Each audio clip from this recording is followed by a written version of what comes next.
Hey, I'm sitting on the best place in the world. I'm going to tell you where that is. But one of the things I love to do when I'm seated in bed is, of course, I journal. When I journal, I think. And I want to go back to a conversation I was having with you earlier, Vision 2022. I want to put it into perspective for me, and maybe it will happen for you. In 5 years from 2018, my daughter will be 12.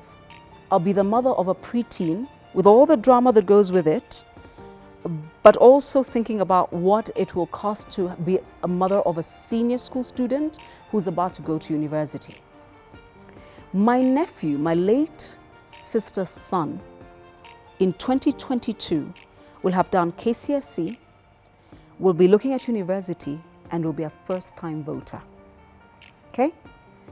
If you're an in-betweener like me, a lot of us are in-betweeners. We are responsible for our parents and our own offspring, okay? My parents will be into their mid to late 70s. So my needs and the way I think about my planning will be very, very important. I remember in 2013, on the very morning of inauguration, I had Linda Nyangweso, Chipkizi, and Adele Onyango in studio with me. And I remember telling them two things.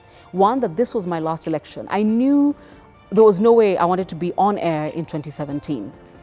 But I remember I told Linda that if she actually got married and had a baby in 2014, by the time we were going into another election, that child would have been going into her final year in kindergarten and on to standard 1. So let me put it this way. If you had a 2017 baby, okay, that child will be looking at standard 1 in 2022. All right? If your child is, I don't know, 7 years old, something I want you to think about, and they tentatively will go to boarding school in Form 1, you will have been with your child for exactly half the time you will have with them.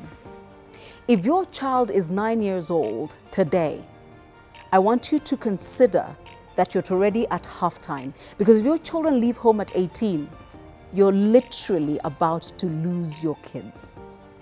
So when I'm talking about Vision 2022, I want you to start thinking about everything that is close to you and what you envision that to be.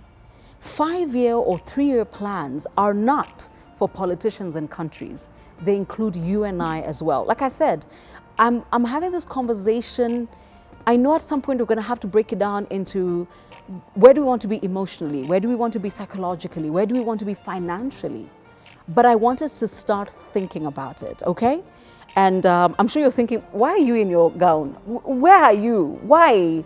I'll tell you just now, okay? All right? So subscribe and come back, all right? Great.